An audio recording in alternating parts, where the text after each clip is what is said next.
Hello there, and welcome back to Inbound Unbound. I am Michaela Phillips. Today I'm joined here with Holly, our resident expert, and one of my favorite people to talk to, our COO. Holly, introduce yourself just real quickly for those who don't have the pleasure of knowing you. Oh, that is so nice. What an intro. I am Holly Jobe, COO and one of the partners here at Protocol 80.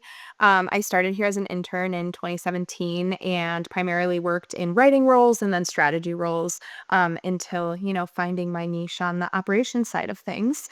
I love marketing. I love to talk about marketing. I love when I'm given the time and space to talk about marketing. So I'm really excited to be here with Michaela today. Super excited to have you. She also has a book. She loves to write about marketing as well. It'll not be just a shameless plug. I promise. We'll talk about it in a helpful way. But just wanted to call it out here now before we get into it. But today we'll be talking about loop marketing and strategic planning for 2026. I'm super excited, so we can jump right in. I wanted to start off by discussing where we first heard about loop marketing and our initial reactions to it. Totally.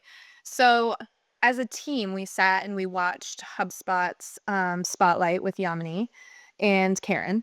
And we heard about the concept of loop marketing during the Inbound 2025 conference, essentially live stream. I was sitting like 3 chairs over from where we are right now. I was next to you, which was Always. Oh, and to be honest, my initial impression was kind of snotty.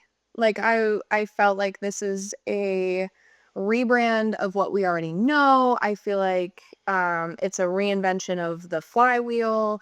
And also it borrows some tenets from agile marketing, which is something that's at a core tenet of our operations and processes. So initially I just kind of was like, great, we're here learning about nothing new. But since then my heart has softened a bit. And I realize as marketers, we are always innovating and pushing forward to the next thing. So I do think there is value in taking a pause. Inbound has been around for so long that I think even if this is really just kind of a shiny new way of referring to it, it can also be a really important reminder and reiteration of the core tenets that are really important to Inbound.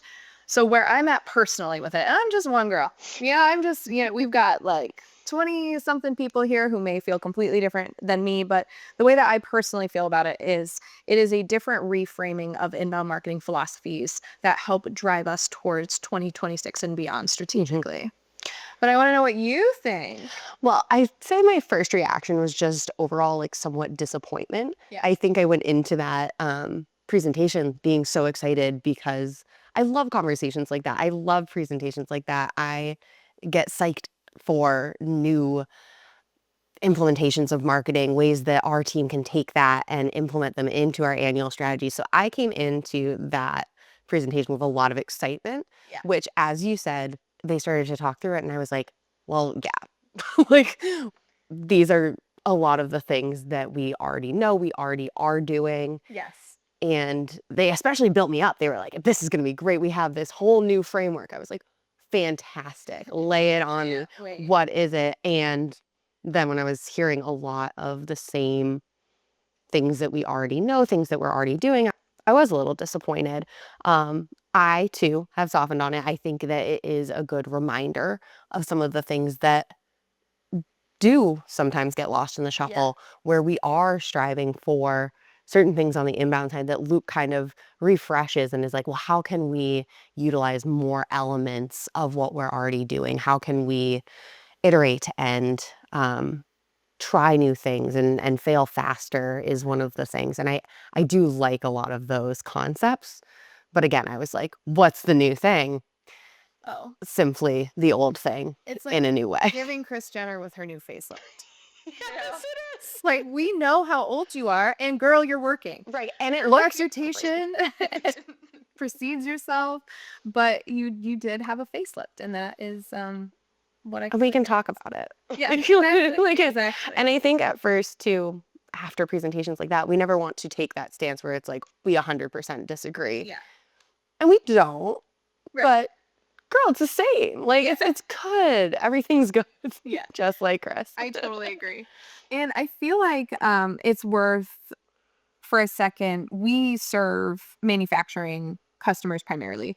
So we have seen so much success in inbound marketing tactics for long B2B sales cycles for niche clients.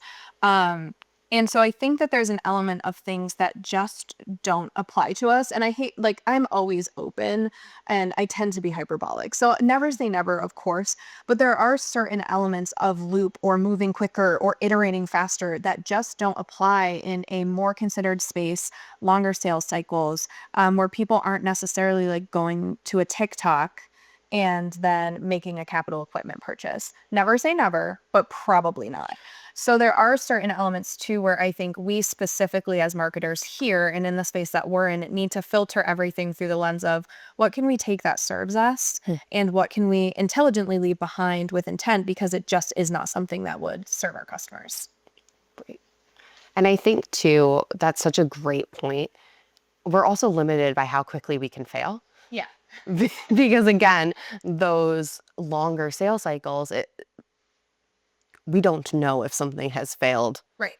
for quite some time. So 100%. as much as I love the idea of loop marketing, let's keep trying new things, we need them to still be data informed. And the data takes a little bit of time to kick in a lot of times, Yes. especially in our industry. So Yeah. great It's point all there. relative. Like, I think, I don't remember if it was Yamini or Karen, but in talking about some of the AI tools in HubSpot, talking about strapping a rocket to like a caravan or like a wagon. And I thought that that was very visceral, because some of this, it feels that way in the manufacturing space, and not to poo poo it at all, but to say that there's a ton of value in going slow, in being methodical, in getting your content right, in not just like rocketing things out there and seeing what happens. So I think it's all relative. Like maybe we're adding a steam engine To a horse and buggy. like they're not strapping a rocket ship to it yet, but there's tons of industries that do benefit from inbound that it makes sense to follow some of those philosophies or have needed a rocket ship. Right. Absolutely. It is a good question. Do we need do we need to go to the moon? You know, I don't think Katy Perry did. Right. I'm fine with Gail going. I think that's valid. Right. I don't think Katy Perry needed to be there. Exactly. And such is life.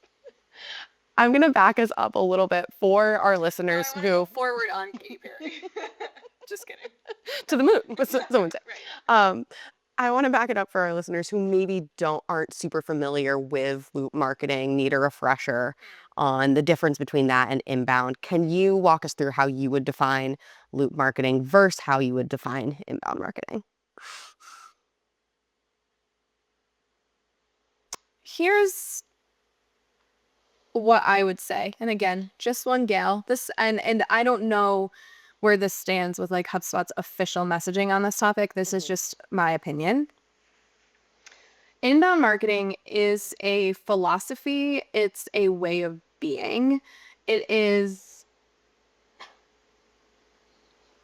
an ethos, right? So when we talk about inbound marketing, we're talking about the idea of customers having pain points that you can solve with your products or services, and marketing that attracts them to you in a way that is organic and authentically helpful, right? Like that is inbound marketing. That's just not going anywhere.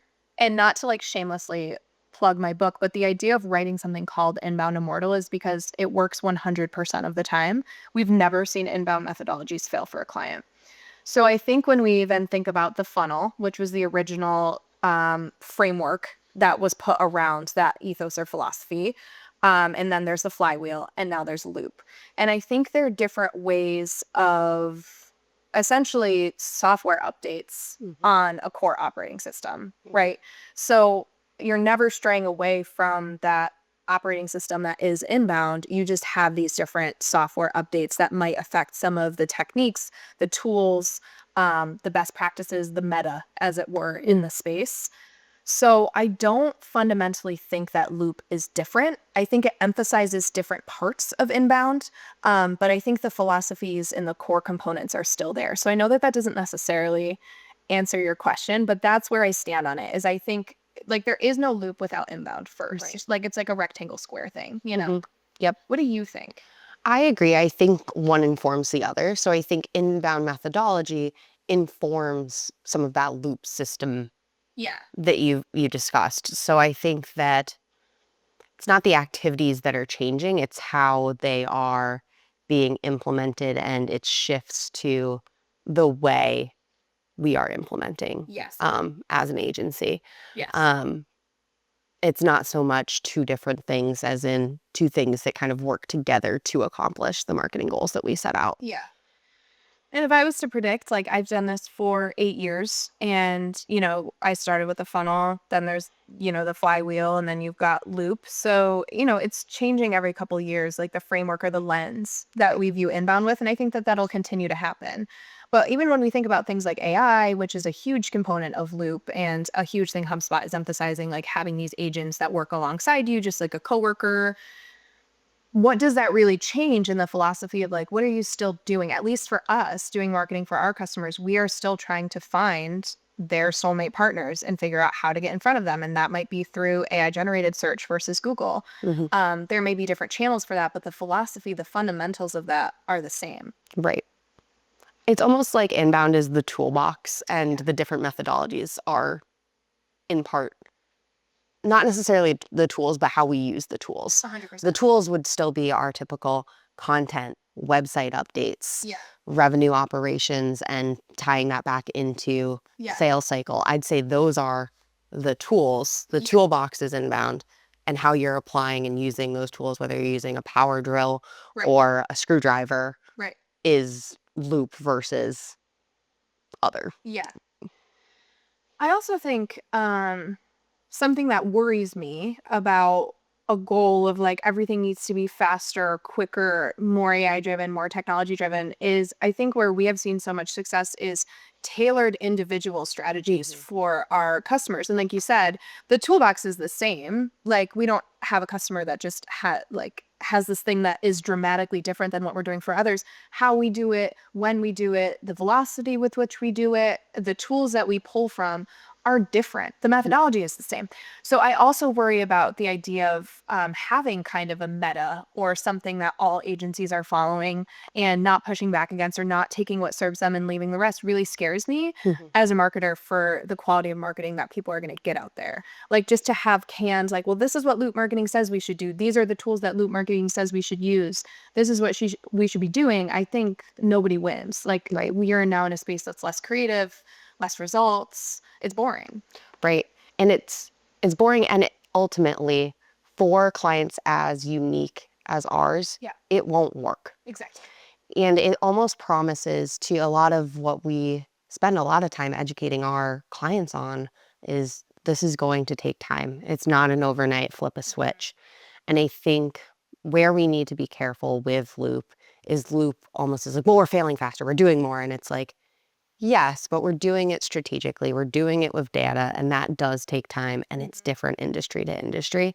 So again, it's a balance, and it's using it in a way that works for you. It's not a blanket that can work for everyone. And I think the tools within Loop and within HubSpot can help with taking a piece of content and converting it and using it in multiple different ways. And I think that's beautiful. I think we should absolutely do that. But it's also knowing where it makes sense. A lot of our clients don't have an unlimited budget. Where does it make sense? Our clients has an unlimited budget. But in order to meet, like that time and that investment is valuable. And so where we can use those tools to get more out of that investment, like maybe we spend less time scheduling socials than we ever had. That's a win. We're not spending less time though on the high value things that require strategic and expert advice. Exactly. So I do think it's a balance from an agency perspective. I wanted to ask you, when we adopt a loop mindset, what changes, if anything, in how we structure our campaigns, our teams, our processes? You kind of referenced it there a second ago, just saying like we need those experts. We're not taking away from that. What would you say makes the most sense in terms of the way that it would shape processes and systems within the agency? I think closed loop reporting is no longer optional. And not that it ever really was, but even in sales conversations or in what we talk to clients about,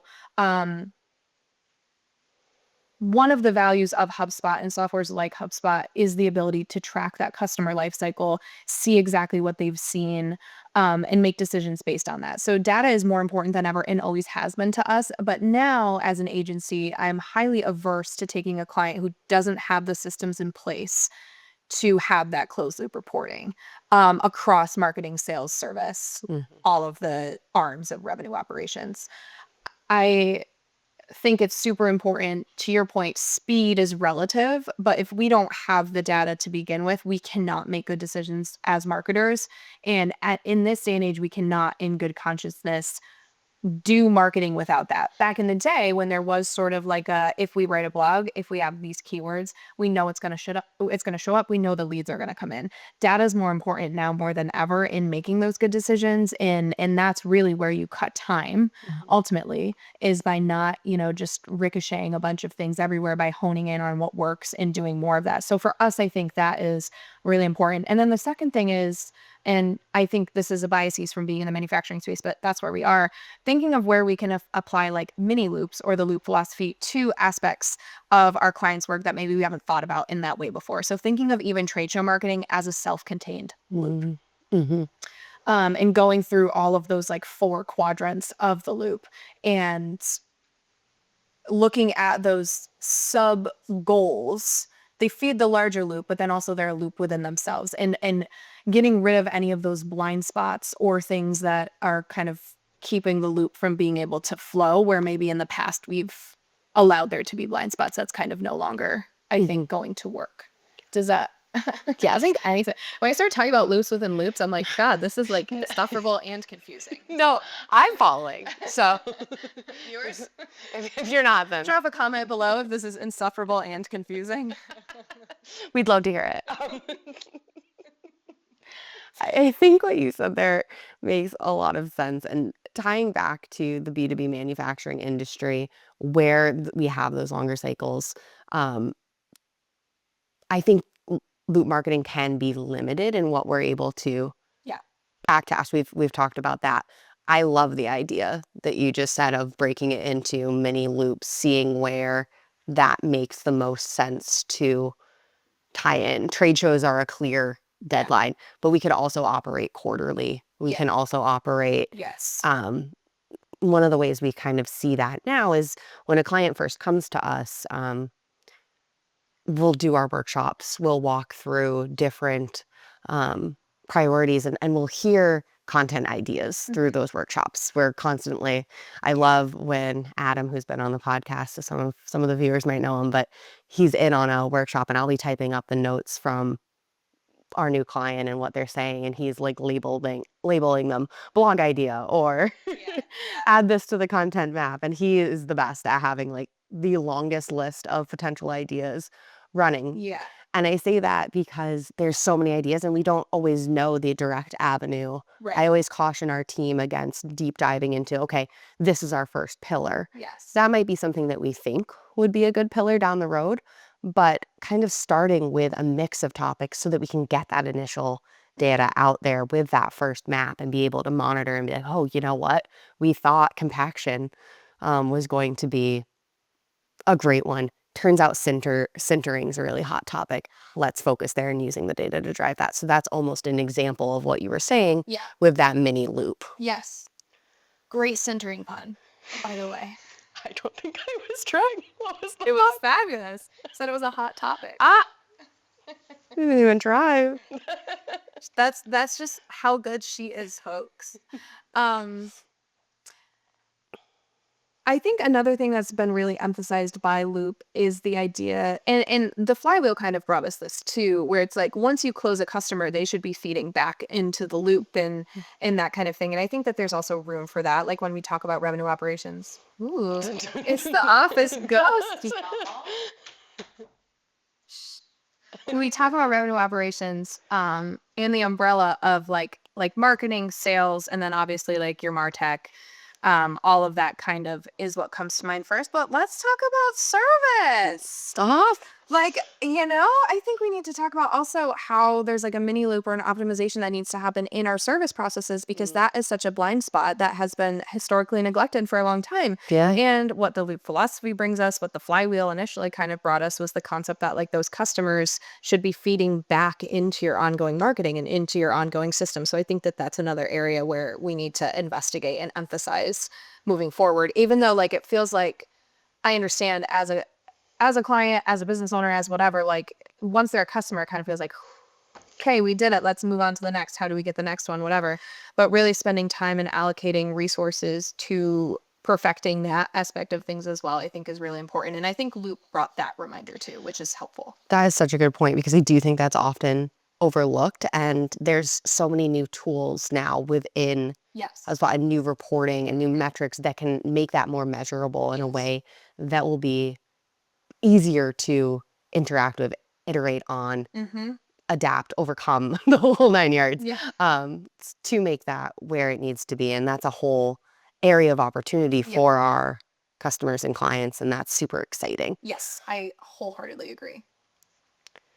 So we're coming up on time for part one. The last question that I wanted to kind of summarize at least this portion of the conversation is, if loop marketing isn't exactly new, why, in your opinion, was there that reinvent of the language around it?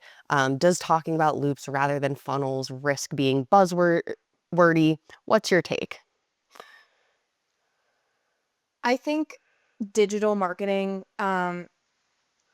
digital revenue operations, all of that is a space that there's such a hunger to move quickly, iterate fast, do something fresh, and there's a pressure there. And there's nothing sexy about having a system that works and works really well.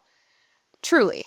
Like, if you're talking about the same thing over and over again, like, that's not cool. That's not fun. So I do think there is an element of there's a value in something that's buzzwordy or clickbaity or whatever, because if it is a reminder to the people that already know it, great. There's maybe aspects of this you haven't thought enough about, like we just said. But if there's people who hadn't heard it before, it feels new, it feels sexy, it feels cool. I don't traffic in that space. I find it exhausting. I think also being in, a longer sales cycle, B2B manufacturing space, I just tend to be more risk averse, more squirrel chasing averse. I don't know that that's true of the personalities that are attracted to this space. And that's not a bad thing, right? Like, we need all types. But I do largely believe it is a buzzword, but not without value. Right. But I think that that's why. Right? No, that makes sense. I agree. When I first heard it, I was like, okay, do we need another word? Yeah. Like, do we need another topic? Do we need another, especially for our clients? And a lot of times there's a good amount of education. Their first job, oftentimes our point of contact is not in marketing. Yeah. They wear a million hats. 100%. And so for me, there was a small piece of me that was like, oh no, another thing that might confuse someone, that might lead them astray, which might increase mistrust or distrust of some of the inbound philosophies and the data that I'm so precious about, and things like that. So there was a little bit of me that was like, not another word that I'm going to need to define and educate and things like that. And I never mind doing it, but it's just, again, another place where people can get a little lost. Yeah. It feels like in this space, it's worth calling it what it is, and like, maybe we'll cut this. Maybe this will be whatever. But the clients that we have seen the most success with, that have been with us since 2015, 2018, 2020, weathered all of those economic storms and stuff, are the clients who stuck to an evergreen strategy and produced helpful content, stuck to that cadence, did that, and are seeing results off the charts, and didn't lose ground when all of the AI things came to search, because their content was already optimized to find the people who needed to find it. If you're writing good content that's optimized for the people that need to find it, it doesn't matter if they're searching on AI or YouTube or wherever, they're going to find it because you wrote something good. If you were someone who was following the latest trends and you were keyword stuffing, or you were doing something a little more black hat, you suffered. So I think there's also something to be said for following a long-term strategy, for doing something that's not necessarily sexy, doing that 90% of the time, and then 10% experimenting with something fun and cool. Those are legitimately the clients that have seen the most ROI from marketing, have seen the most success, have built new aspects of their business that didn't exist before they started doing that. And the more chasing the next hot thing, they just don't see those same results. Right. It's incredibly limiting. It's when rebuilding our strategy and quarterly business reporting templates, calling out where there was squirrel chasing was a top consideration because we see it so much. Yeah. And so with Loop being fail faster, try new things, yes, but use data so that it doesn't end up, as you said, 100%. being that next shiny acorn that we want to run and grab. And sometimes that's great and sometimes that's fun and there's always space for that. Yeah. But again, the more we can stick to a strategy, Yes. the better. Yes. But And that's what we're talking about next, right? exactly. Talk strategy. We're going to talk strategy. We're going to talk 2026. So tune in for part 2. If you're hopping off now, thank you for listening. You can find more information about us at protocol80.com. And if you have any questions or topics that you would like discussed on the podcast, please shoot an email over to info@protocol80.com. We'll talk to you soon. Thanks.